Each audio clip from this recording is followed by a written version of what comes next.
Como é que foi a tua primeira experiência morando? Foi sozinha? Foi com alguma amiga de faculdade? Primeiro foi sozinha, depois acabei por partilhar com duas amigas, ou sim, conhecidas Conhecidas lá? Ah, portuguesas, eram as sim. duas do Porto também. Foi incrível, por um lado foi assustador também, porque foi passar de uma cidade pequena e Metrópole viver com mundial. bastante, como é que é dizer, cerco, restrição da liberdade, para estar a viver sozinha numa mega metrópole super extensa, em que tudo é possível e tudo é nos meus termos, não é? Sim. Porque Então, assim, a liberdade te dá muita responsabilidade, né? isso, Porque todo sim, mundo acha que liberdade é só você sair, eu faço o que eu quero, mas fazer o que quer te requer muita responsabilidade.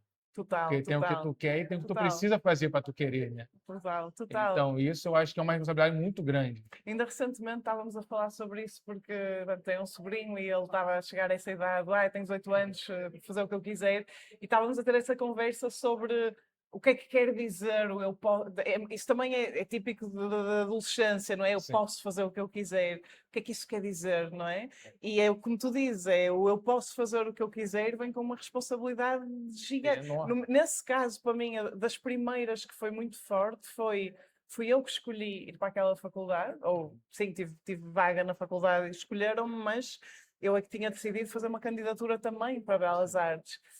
E a responsabilidade dessa escolha é minha. Por exemplo, se me perguntasses hoje em dia, eu se calhar achava mais útil na minha vida ter acabado um curso de arquitetura do que ter um curso de artes. Mas foi só depois de muitas coisas que aconteceram que eu vim a perceber, em retrospectiva, o Mas impacto dessa pensando escolha. também, foi talvez essa tua escolha, Total. que hoje tu olhando de trás para frente, tu pode achar que foi uma escolha errada, mas o que Uhum, mudou tua uhum. vida no sentido pessoal. Total, total. E E talvez. levou-me a trabalhar com um escultor inglês que é um escultor fantástico, o Anthony Gormley, que foram uns anos de formativos na minha vida inacreditáveis. Essa experiência no estúdio, quando eu acabei a faculdade, foi super forte. Ainda é uma pessoa a quem eu estou ligada hoje em dia e que ainda me lembro do tipo das conversas que tínhamos e de como tu desconstróis certos, lá está, padrões de pensamento e crenças para expandir a criatividade, para expandir a forma como tu vês a vida, a perspectiva.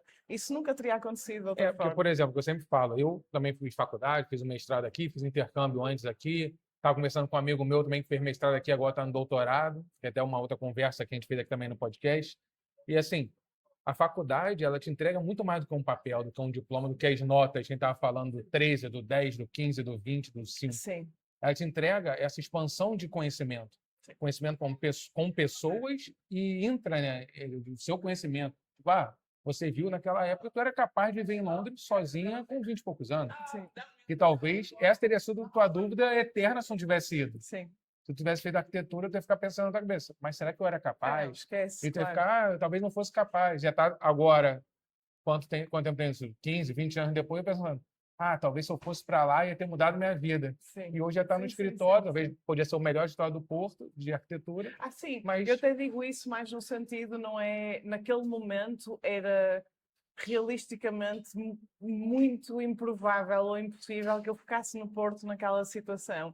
Mas é mais tipo, ok, claro que só és quem és hoje em dia pelas escolhas que fizeste. E muito, há uma pergunta no Ask que eu adoro, que é o que é que foi uma coisa que aprendeste ou que conseguiste, que só realizaste ou que só conseguiste chegar lá através de um erro, não é? Uma coisa, eu já vejo como é que está fraseada, que não sim, estou a mas é lembrar. Mas mais ou é menos isso, isso. não é? Uma coisa que só aprendeste porque fizeste um erro. Eu acho que temos muitas dessas na vida, não é? Mas também gosto de, em retrospectiva, olhar e pensar se fosse hoje o que é que eu escolhia de uma maneira diferente. E certamente nessa equação não é Londres que eu digo, eu teria sempre ido. Era este curso, era aquele curso, era Entendi. nesta escola, era na outra, não é? É mais por Mas aí. esse aqui eu acho que mais faz parte, porque tipo assim, Total, é um erro total. dentro de um acerto grande, né? Lógico, E isso que é lógico, o lógico. importante da vida, porque se Sim, tu sim, nunca sim. errar também, Sim, é verdade, tu errou sim. muito por nunca ter errado. Eu acho que é uma coisa que eu adoro ensinar e gosto de desconstruir, por exemplo, isto já ensinei diferentes tipos de coisas, não é? Mas dentro do desenvolvimento pessoal, já fui professora de yoga, trabalho com consciência, trabalho como coach, mas também adoro crianças e adoro estar com crianças e eu acho que ensinar às vezes até sou um bocadinho, Sim. não é? High-minded, podemos ser guias uns dos outros, não é? Mas pronto, vamos simplificando, ok, ensinar. Quando eu estou com uma criança, sobretudo crianças mais pequenas, eu gosto muito de pensar como é que tu podes repensar aquilo que tu próprio achas que queres transmitir na linguagem daquele ser, não é? Que tem um modelo E tem uma folha muito em branco ainda, né? Sim, total, total.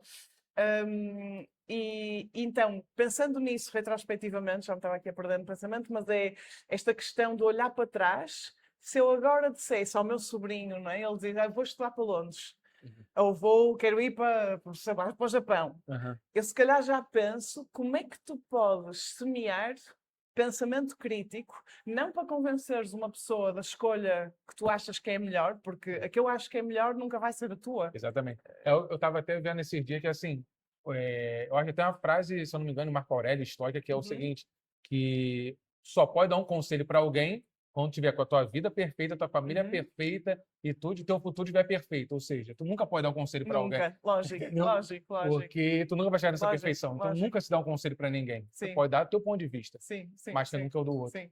Ou, eu gosto muito, ou fazeres a pessoa perceber quais são os pontos em que ela tem que pesar os prós e contras, e lá Exatamente. está, na altura, se calhar para mim, adorava ter tido uma conversa com alguém mais experiente que eu, ou que seja, a pensar, ok, queres ir. Agora, isto, não vou pegar neste tema que não é tema sequer, não é? Mas já, estamos neste. Londres, ok, prós e contras.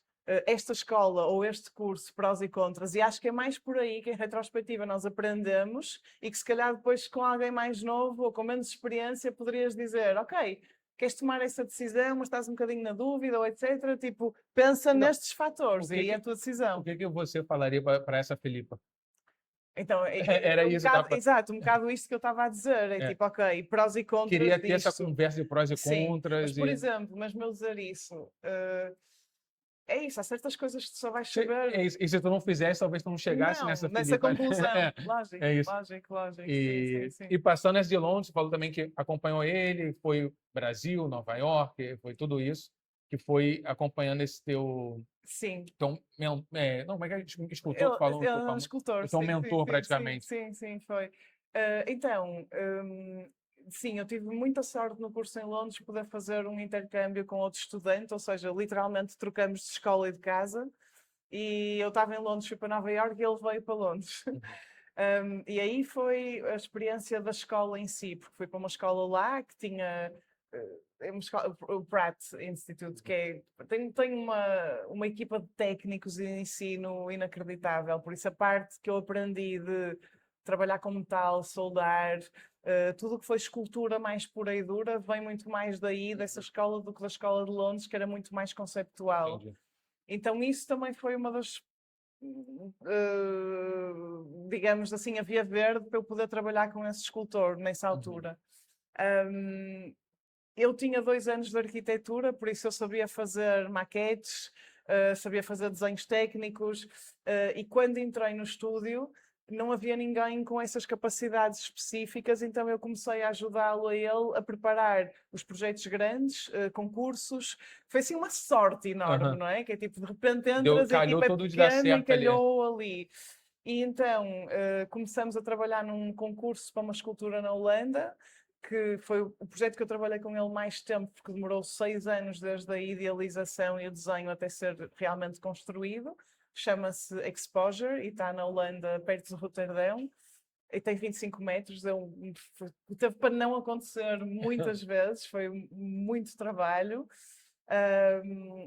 E sim, então, a partir desse concurso que ganhamos, eu passei um bocado, para além da parte de escultura em estúdio mesmo, de soldadura, etc., passei a poder gerir os projetos grandes, fazer project management desses projetos maiores.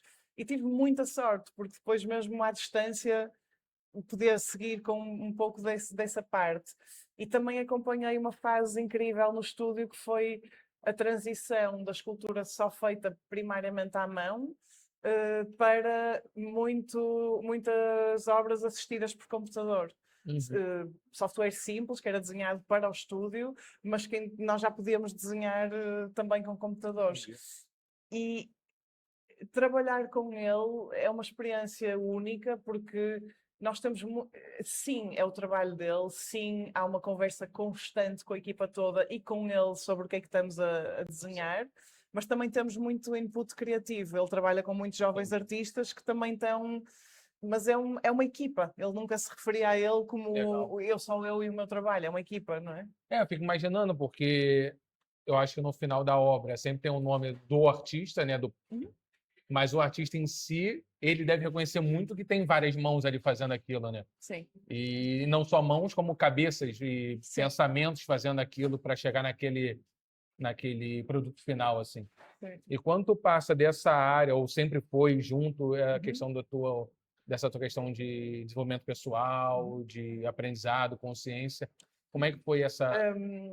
Então, eu em 2000 ou seja, com 20 e poucos anos tive um problema, tive artrite, não reumatoide, não é um problema genético, é uma das outras, mas tive quase 3 anos em que tinha dores nas articulações todas e não conseguia estar na mesma posição mais de que um minuto e foi um drama, porque fui a médicos cá, fui a médicos em Inglaterra, ninguém sabia exatamente o que é que eu tinha, punham esse rótulo de artrite reativa, mas reativa a quê? Ninguém sabe, não...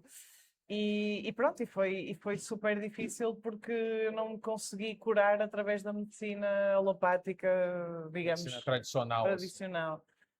E, hum, e eu estava, na altura, comecei a praticar Tai Chi com um professor inglês que também era acupuntor, e fui a uma sessão de acupuntura já em desespero de causa. uh, e ele tirou-me o pulso e o que é que comeste ao pequeno almoço? Eu tomei um café e um croissant e ele ficou a olhar para mim como quem revirar os olhos, sabes? E eu Aham. pensava, toda a gente toma isso, qual é o drama?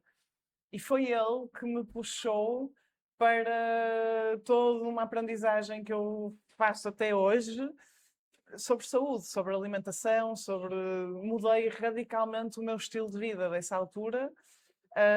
E devo, acho que a cura da artrite a uma combinação de ter aprendido meditação. Na altura comecei a fazer meditação Vipassana, que é a técnica de meditação budista mais antiga, que era ensinada pelo próprio Buda e que há centros no mundo inteiro que uma pessoa pode ir e fazer quer dizer, um retiro de 10 dias em silêncio Sim. completo, não é? E com instrução, etc. E eu tinha começado a fazer meditação e aliei a isso a desintoxicação e uma mudança de alimentação e etc. E curei-me, não é? Mas isso catapultou-me, essas duas coisas juntas, nessa aprendizagem de Abriu tudo. essa via de curiosidade e desenvolvimento pessoal e Sim, de sim, entender sobre a mente, o cérebro, essas coisas sim. todas, assim. E eu penso que mesmo das artes isso já existia em mim, porque o que eu sempre procurei nas artes era também essa ligação ao transcendente, ao que é mais que nós, a alguma coisa. Quem é que nós somos? O que é que estamos aqui a fazer? Exatamente. Às vezes dizem, ui, isso é É. muito deep. Quer dizer, nós Sim, estamos né? aqui colados a um Berlim de azul, num planeta em infinita expansão, mas Aham. quem é que somos? Para onde é que vamos? O que é que está a acontecer? Acho que essas questões eu tenho desde muito pequena e daí essa curiosidade gigante que às vezes me consome por conhecimento, por conhecimento das mais diversas áreas, mas essa era uma que não dava para negar. E são áreas que é isso, que é muito deep, como o pessoal fala, mas são áreas que não é o... Tu não quer chegar no ponto final, pelo contrário, Sim, tu quer abrir mais janela possível. sim, Tu nunca quer chegar a uma conclusão. sim, Esse que é um aprendizado que eu acho que é muito difícil das pessoas entenderem. Eu também gosto muito dessas áreas, então acho assim, é muito difícil das pessoas entenderem isso, quem não mergulha. sim, Tipo assim, tá, mas quer saber o destino da tua vida? Não, eu não quero saber o destino da minha vida. Quer dizer, por que eu quero saber o destino da minha vida? sim, Então, tu sim. quer saber, não, para que tu está aqui? Eu não quero saber para que eu estou aqui. Eu quero ir descobrindo os para que eu estou aqui, Uhum, né? uhum. Então, eu acho que as pessoas que não estão muito nessa ligação, nessas conexões assim, não conseguem entender, porque são perguntas que tu não quer resposta, tu quer mais perguntas, né? Sim, sim. Nunca E- tinha pensado dessa forma do eu quero mais é, perguntas, porque para mim eu nem é eu querer, elas vêm, não é? exatamente, não é querer, mas assim, porque tu vai pensar numa coisa e quando tu pensa, aquilo vai te abrir mais janelas, Sim, e depois vai sim, te abrir mais janelas. sim, E depois são pop-ups, daqui a pouco tu liga esse com aquele e fala, ih, até que isso aqui fez razão aqui, aquilo que a gente estava conversando hoje. a tua escolha de 20 anos atrás, 23 anos atrás, fez sentido depois. E depois, sim. a tua não escolha fez outro sentido em outra coisa. E isso vai se juntando, a gente vai se construindo, apesar de se ir Sem desconstruindo, né? dúvida. Sim, sim. Então, isso que eu acho muito interessante nessa área. E até já entrando um pouco na questão do Oeste, quando eu olhei, que eu estava ali no outro café, eu olhei o joguinho, comecei a ler as perguntas, eu falei, caramba, essas perguntas aqui, ao mesmo tempo que é para jogar em grupo, em dupla e tal, também é para tu jogar sozinho, Sim, né? Eu acho sim, que total, total. Sim, sim, porque sim. apesar de ser conexão humana, mas é conexão intra-humana, Sim, talvez, também, né? sabes que a primeira tagline do Ask era Explore the Unknown, explora o desconhecido. Aham. Só depois, que depois nós viemos a saber, 3 anos depois de publicarmos o jogo, que havia muita gente a usar as perguntas do jogo para a prática de journaling, ou seja, autodescoberta. Diariamente tiravam uma carta do jogo e escreviam a resposta num caderno, diário, não é? E aí é que decidimos, ok, temos que fazer uma viagem que é uma viagem mais introspectiva, mais de referência a si mesmo, e isso é o journal que tem as perguntas quase todas diferentes das do jogo, é outra viagem, não é? E aí depois também mudamos Então, não é, agora não é entramos. só de conexão humana, não é? Como foi o início dessa Ok. ideia? Então, há muitos anos atrás já eu tinha visto o conceito vindo dos Estados Unidos ou nos Estados Unidos de conversation starters, não é? Os desbloqueadores de conversa. E eu achei aquilo brutal porque, sendo tão curiosa como estou a admitir aqui que sou, muitas vezes na vida normal, mundana que temos numa cidade ou sinto que as pessoas estão no superficial, nós temos as mesmas conversas sobre as mesmas coisas e não saímos desse mundo, não é? E eu sei que há um mundo inteiro por explorar, Uhum. seja o mundo e o universo e tudo o que temos, a vida, Uhum. como também sobre mim, sobre ti, Sim. sobre, não é? A tua família, os teus amigos, toda a gente, não é? Aquela Alguém que eu não questão, conheço. como tem conexão aqui, tu pensa, hoje em dia todo mundo fala, o mundo está mais perto, mais conectado, não temos mais barreira, a gente fala ou resolve um problema no Japão e nos Estados Unidos ao mesmo tempo, hoje a velocidade de comunicação. Mas isso entra numa dicotomia que a velocidade de comunicação está tirando a profundidade da comunicação, Sim, sem muitas das dúvida. vezes, entendeu? Sem dúvida, vês isso na questão de hoje em dia se consumir muito mais short form content online do que as pessoas parece que já não aguentam ler um artigo inteiro ou um livro, tem que ser tudo vídeo curto e está-se a estudar também o que é que isso faz ao cérebro, não é?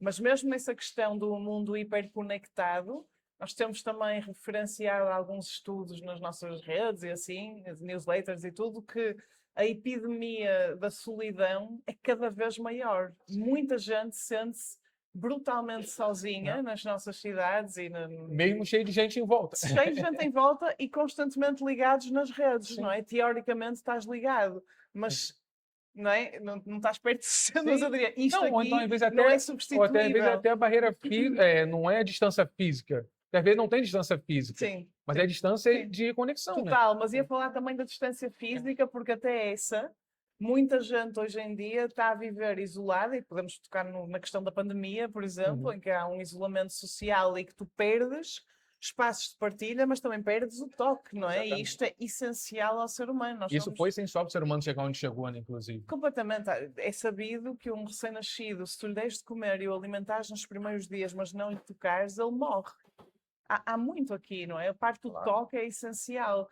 E depois é o toque para além do toque físico, não é? Como é que Exatamente, nós que não é nos só tocamos. físico, né? Uhum. Não é só físico, tem todo um contexto ali mental, sentimental, emocional, que isso desenvolve muitas outras coisas, né? Sim, sem dúvida, sem dúvida. E a questão, por exemplo, da expressão, não é? Falam-se dos bebês de Covid que não viram durante 2 anos tanto as expressões das pessoas por Uhum. causa das máscaras e o impacto que isso tem a nível emocional, não é?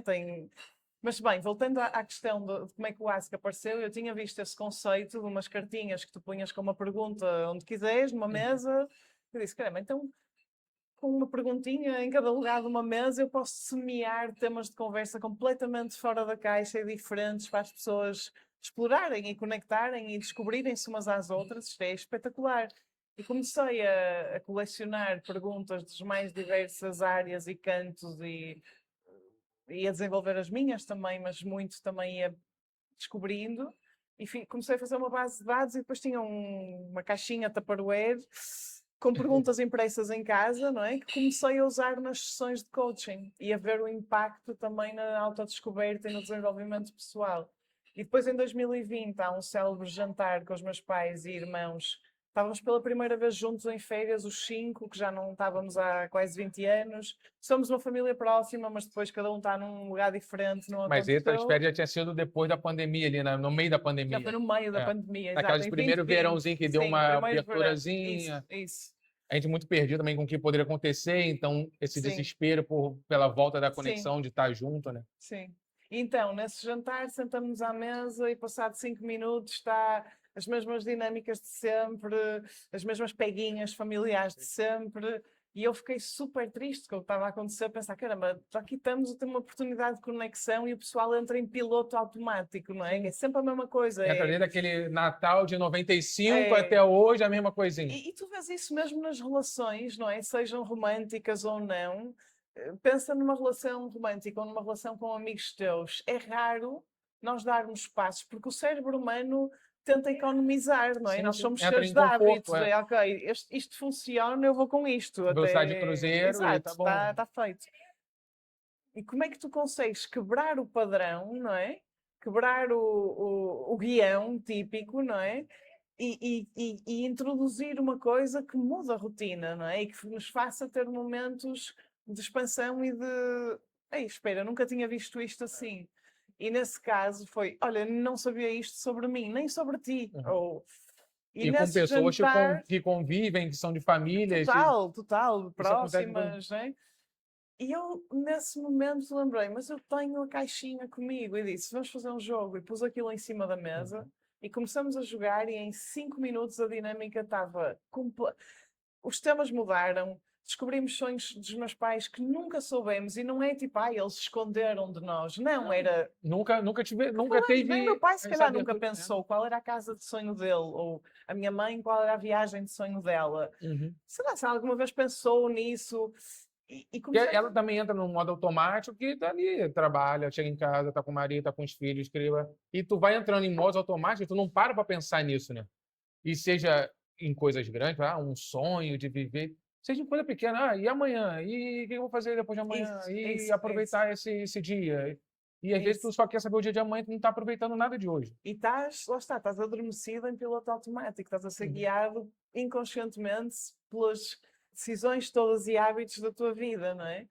Então foi tão forte o que aconteceu naquela noite que eu e o meu irmão ficamos, eu tenho uma irmã mais velha e um irmão mais novo, ficamos os dois, tipo, isto tem muito potencial. E depois houve mais uma ou duas experiências, uma vez que eu estava aqui no Porto com um grande amigo meu e mostrei a caixinha, estávamos num bar, olha, e mostrei a caixinha e ele começou a ler as perguntas e disse, eu estou com a minha namorada brasileira há 4 anos e eu não sei nada disto sobre ela. E depois pausou e disse, eu não sei nada disto sobre mim. Eu nunca me fiz estas perguntas. Eu disse, eu quero uma coisa dessas. E daí eu viro, eu quero. No Natal de 2020 publicamos a primeira edição do Ask, que eu tinha uma base de dados já com 700 perguntas, e foi pensarmos como é que estruturávamos isto para ser um jogo que fosse versátil, que fosse profundo, mas não só profundo, porque eu e o meu irmão também partilhamos uma coisa que é, nós adoramos humor. Se calhar, sei lá, quem me conhece de base pode achar, pronto, está sempre a pensar em coisas muito existenciais, mas eu também sou um palhaço. Sim, também sou. Não, eu sempre fico brincando, uma frase que eu digo é que às vezes tem conversas rasas, Sim, coisas rasas que são profundas e coisas profundas que são rasas. Total. E tudo isso vale a pena. E eu acho que viver esta vida sem uma boa dose de humor é um erro. É um erro. Sim. Então, nós temos isso entre... Eu e o meu irmão partilhamos muito o mesmo tipo de humor. Então, também queríamos ter uma parte, ou seja, resolvemos estruturar o jogo em 3 níveis. Nível 1, quebra-gelo, divertido, perguntas mais que podem ter alguma piada ou puxar por esse lado, mas também perguntas mais leves.